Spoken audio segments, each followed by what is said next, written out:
Vigil, Ante, and the Vigilante Antics by BelleAmant. Read by Oakshadow5. Chapter 46. Watching Over. His fingers tap in a rhythmic motion, only a second of separation of flesh from wheelchair before contact is made once more. He watches them with unseeing eyes, their images appearing in his mind without delay, unchanging, unmoving. They are too tense to change their postures, too stiff. Their fear makes him smirk, the machinery hiding the expression well. They do not understand him, but they know enough to fear him. Fear makes people work harder, afraid of disappointing him. He encourages this fear, lets it fester and grow. But not too much, no. He has learned well enough by now. Too much fear and the subject will be overwhelmed. One should give just the right amount of terror to each individual, lest they jump over the deep end. Far too many of his previous workers have died by their own hand, too afraid of what he may do to them. Less have tried to redeem themselves, if only to get away from him, and he has had to dirty his hands far too many times to keep his name from being spread prematurely. So, he is careful with his actions, makes sure that he is cold, but not too frigid, not too suffocating despite his presence, not too much for such easily shut up minds to comprehend. He taps at them, yes, but he does not hit, not unless they deserve it. And so far, they do not. No, they indeed do not. They have done well for him. They have done as he asked, getting the plans he asked for, giving him details on the quirks that he cares about, letting him know when events are announced the moment he prompts them. Eraser had said there's going to be a summer camp. Vigil explains, voice stiff. The modifier is not on, much to his liking. That thing grated on his ears, the crackling and popping noises annoying and wearing on his patience. Once the boy was caught, and wasn't that bold of the heroes to believe that the vigilantes were caught and not surrendered in a show of false mistakes. He left the modifier behind, likely because taking it out and about could alert the heroes in charge of him. Whatever the reason, he was glad that it was gone. A lesser pain already dealt with, so he could focus on the true issues at hand. When is the camp going to be? He asks, and the tapping reveals how Vigil winces, curling in on himself. We don't know yet. They won't reveal much. They said that they won't even announce the location to anyone in case villains attack does not need to be said aloud. The implication is clear. What a pity that he has other plans in mind. I see, he says, the words holding just a touch of irony that only he truly appreciates.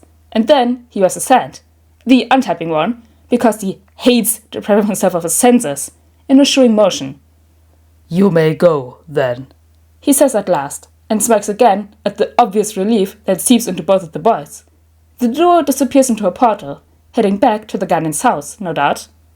He turns to Kurigiri when the portal closes, and allows his frigid aura to suffocate the room. We have much to do, he says, and Kurigiri nods. Oh, what fun he will have. Hisashi hums to himself as he moves around the living room, tidying it up. It's not often that he has a day off, but finals are tomorrow and Tuesday, and Nezo has asked that all of the staff that are involved in the practical portion of the exams take at least 2 days to rest, so that they're ready for their fights.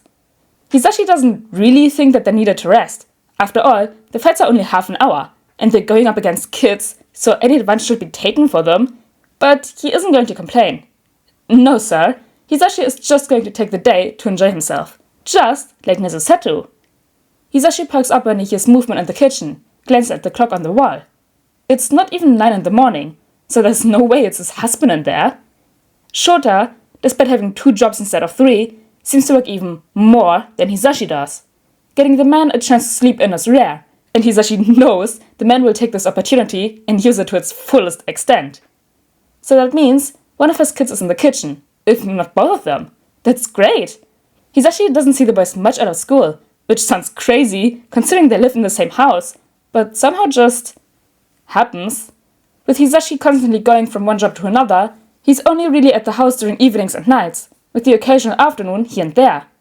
And the boys, well, they tend to leave the house the moment their homework is done, heading outside to go have fun until curfew.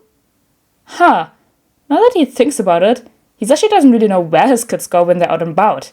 They've mentioned that they're training, so Hisashi figures they must be off at a gym or something. Then again, they usually are for hours and go out nearly every day. They'll probably hang out with friends. Shota had mentioned that their boys have been getting close to their peers, and the listeners mentioned a study group at Little Rose's house recently. Yeah, there's nothing to be concerned about. Nodding to himself, Hisashi walks into the kitchen, curious to see what's going on. He finds Hitoshi sitting on the counter, watching Izuku as he chops up some vegetables, the two talking softly. And I swear, Toshi, I'd be able to replicate Shoto's firework if I just had enough fuel. Izuku is protesting, but even though his words are passionate, his hands remain steady as he cuts. Keep on saying that, Izu. Hitoshi murmurs in response, and Hisashi may not see his face, but he knows that his son is rolling his eyes. My money is on the whole thing exploding. You can't make what is effectively a flamethrower at such a small scale. I'd have it set up with precautions, Izuku promises, pouring the food into a bowl. And I'm not Hatsume, I don't explode things that often. Still too often, Hitoshi mutters, and Hisashi can't help but chuckle. The effect is instantaneous. Hitoshi stiffens and Izuku's eyes widen as he whirls around, the knife held in front of him like a weapon. Hisashi can feel his heart sinking at the obvious panic, but the sensation fades a bit when they both recognize him and calm down. It still stings though, and Hisashi has to hold back a wince. Instead, he smiles. Not his present-like smile, but a soft, calm one, and asks, "Hey listeners, how did you sleep?" Hitoshi shrugs, and Izuku offers a placating answer of, "We slept well, Yamada." Yamada. Hisashi has to hold back a sigh, grateful that the boys have at least stopped adding the suffixes except for when in class. They've made it quite clear that they show trust to names, even more than most people, and he's pretty sure he'll sob the day he hears his name out of one of their mouths. The only thing better would be to be called their father, but Hisashi won't ask for so much. He doesn't want to push them after all, and even if he considers them his kids, he won't expect them to view him as their dad. It'll be really nice though. "That's good," Hisashi responds. Probably a bit too late, but the boys don't seem to acknowledge that. Upping his smile just a touch, he asks, "Do you two want to do anything today?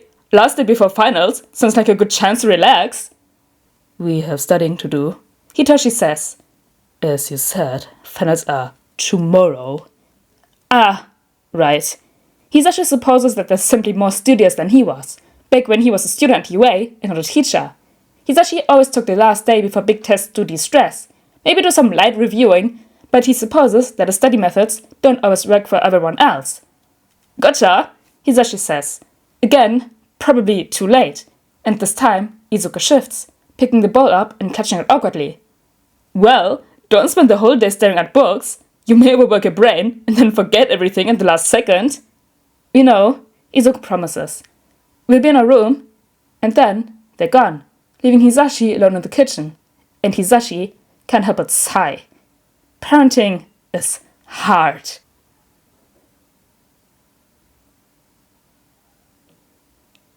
Damn, 2 short chapters to bridge the time between the two arcs, the 2 major arcs. But anyways, guys, I hope you all enjoyed chapter 46 of Vigil, Ante and the Vigilante Antics, and I'll see you all next time. Bye!